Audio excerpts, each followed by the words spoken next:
That was a big deal. And it sent shockwaves through the entire economic system that the United States has some problems. Do you want a wealthy retirement without worrying about money?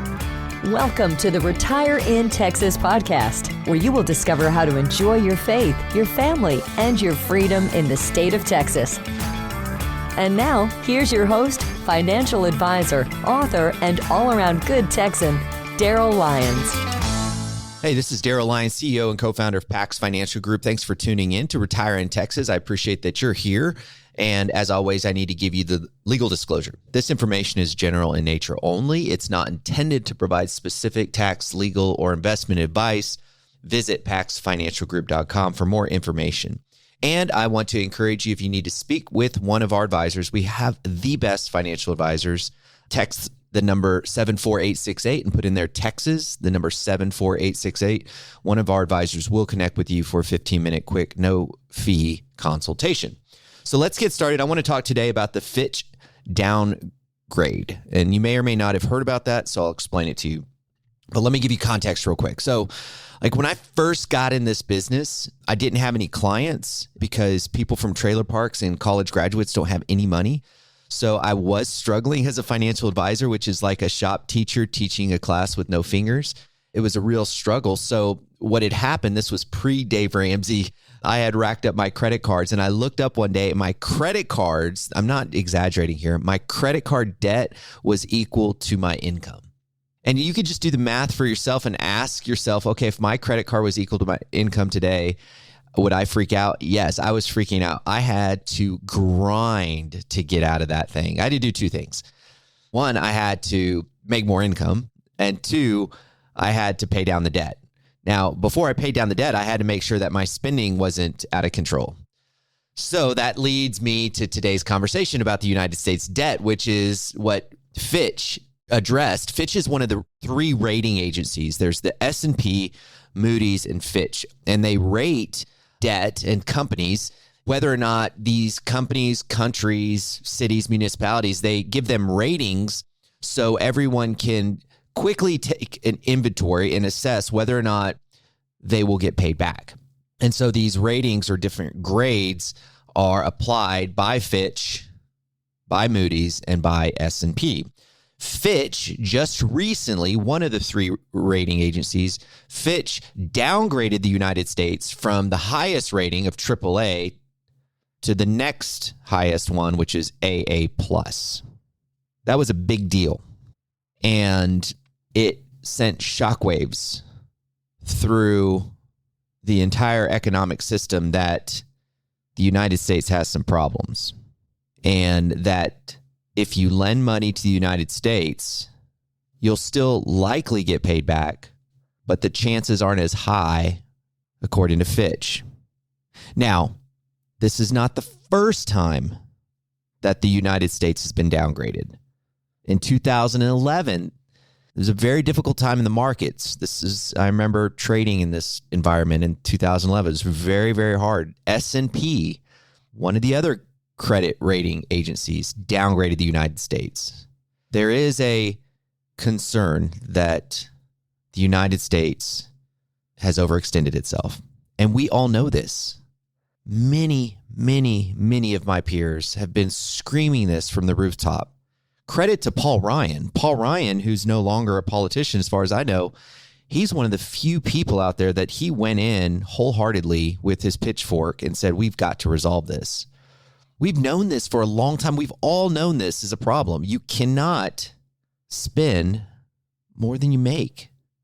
So I read the report by Fitch, and the Fitch downgrade, Fitch talked about the political instability, but I would suggest to you that the main thing that Fitch was referencing was not where the United States is at today, but where they're headed. So Fitch was really concerned. If you really read it, it appears to me, and I think you would make the same assessment, it's not about where the United States is right now. It's about where they're going. That's a concern. And so I think there's two groups of people that I've seen in the marketplace lately that I'm going to unpack each of their arguments in a brief amount of time that we have, there's actually a group of people that says that we shouldn't take this too seriously, that this Fitch downgrade is really irrelevant. It's not a big deal. And then there's another group that says we should take it very seriously. So let's look at both of those arguments real quick. So the camp that says, hey, don't take this too seriously. This is not a big deal. This is really a popular opinion right now. I know you're like, are you serious? Have you been watching what's going on? Jamie Dimon, who's the head of JP Morgan, and Warren Buffett, and many others. I mean, these are the biggest, most successful people in the world. They say this is not a big deal. They say don't worry about it. Now, I have a little bit of a problem with that. Obviously, I'm an expert in my own opinion, but here's why they say that. They say, okay, look, Fitch downgraded it. So what? What Fitch is saying is that we can't pay our bills and that higher rated countries are more reliable than us. Really? So what you're saying is that those AAA companies, because the United States no longer has a AAA, like Canada is more reliable than us, Denmark, Hong Kong. So Jamie Dimon saying, okay, so Fitch, you're saying that these countries are more reliable than us. Okay, that's a stretch. That's their case.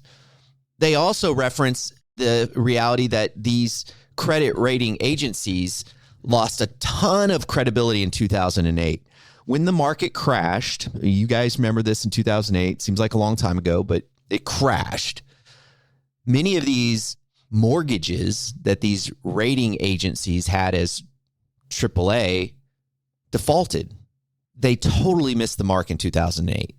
All of these highly rated debt institutions really, I want to say crash, but I mean, some of them crashed. Obviously, you know that. I mean, we talk about Lehman and all that, but many of them had problems just across the board. And whether they crashed or defaulted or went bankrupt, many of these institutions were highly rated by the rating agencies.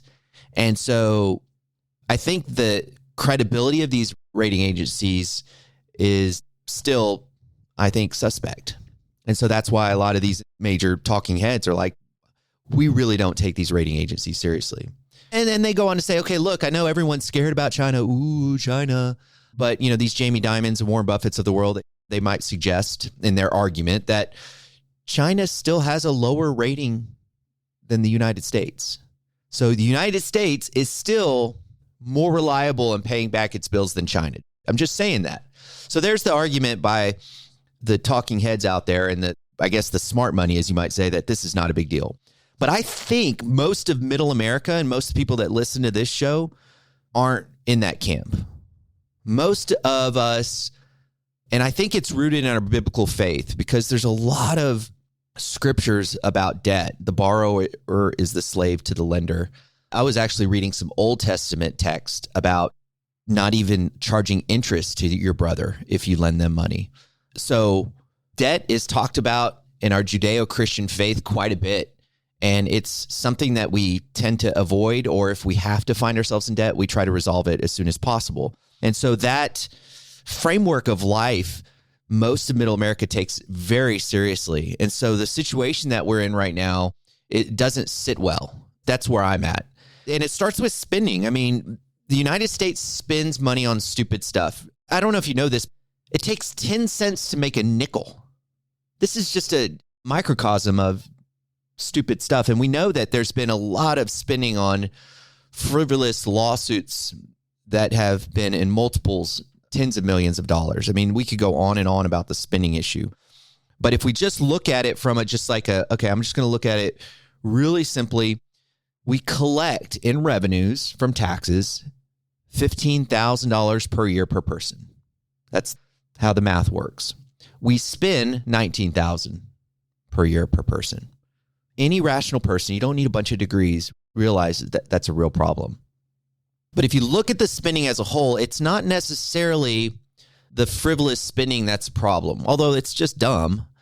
But it's the real issue is the Social Security, Medicare, Medicaid. If you look at the way that we spend money, like the pie charts, the big chunk of money is in that Medicare, Medicaid spending. And so how are we going to resolve that? There has been some bipartisan conversation about how to resolve it, not without some challenges. I think that it's a political chess game right now Nobody wants to go out there and says, yes, I'm going to raise taxes or I'm going to lower benefits. And because obviously that voting public is going to eat you alive. It's the reality of it. But they're going to have to do something. I'd suggest there's two things that they're probably going to do. I haven't read the latest Congressional Budget Office's suggestions. It's usually a really boring read, and I might read it this year. I've read it the last couple times. But they have a cap on the amount of taxes that you're assessed for Social Security, and they might raise that cap. So if you're working and you look at your pay stub, a good chunk of that, about 6.2%, goes towards just Social Security, but it's up to a certain income limit, and they'll raise that limit. They will. The other thing that they might do, this is really a tricky one, is that if you don't need your Social Security, you don't get it, or you get a reduced amount. Now, they can do it another way. They can maybe not reduce the amount. They can just tax it. So there's several different ways they can go around this thing, but it's called means-based testing. And I've seen bipartisan support, both Republican and Democrat. If you don't need it, then you get less amount. So that's concerning, obviously. But regardless, they're just going to have to resolve this Medicare, Medicaid, and Social Security thing. They're just going to have to. That's the biggest, by far, largest chunk of our spending as a country. So what do you do in the context of all of this craziness? First of all, thank you to Fitch for at least getting the conversation going. There needs to be some degree of wake-up call. This trajectory is just not sustainable. So thank you to Fitch for doing that. I hope some people start taking it very seriously. I hope we start getting some progress before it's really painful. So what should you do as an investor and as an American, frankly, an investor, a business person, a retiree, as a mom and dad? What do you do knowing that the government is not being good stewards of our money? What do you do? So a couple things. One, I think that the Roth 401ks and IRAs, I think they have some more credibility. I was thinking about my own personal planning. I was like, man, I probably should lean into even more Roth IRAs, because when you pull out the Roth IRA money in retirement, it is considered tax-free money. So that's a potential workaround for a means-based tested system. So think about that. If you don't have any Roth IRAs, or if you're not putting money in your Roth 401k, you might want to start considering that. That could be, I think, a good way to diversify your future tax situation, so you have a few levers to pull, not knowing how they're going to manage the Social Security issue. And the second thing is I think we just focus on what we can control. I know this is oversimplification, but seriously, you just can't worry about things you can't control. I really just wouldn't worry about it. I mean, I know people are putting bunkers in their backyard and they're doing all kinds of stuff. Biblically, you read in James 5, it says, don't hoard in the last days.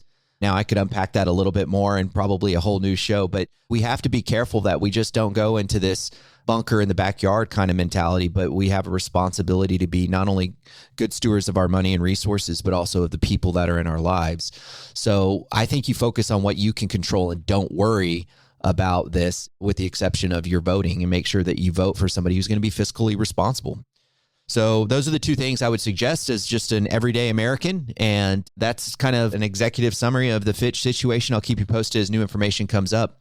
But overall, I'm appreciative of Fitch just kind of slapping a few people around and saying it's time to wake up. So here we go. All right, guys. Thank you so much for tuning in today to Retire in Texas. I haven't ever asked you guys, but I am going to ask you now, will you do me a favor and will you rate this podcast? Will you put reviews, and will you share it with others? That's just helpful to get this messaging out there. And I certainly appreciate it. I see the podcast numbers and they're going up. You guys are listening. You guys are sharing it. So I do appreciate that. As always, I want to remind you, you think different when you think long-term. Have a great day.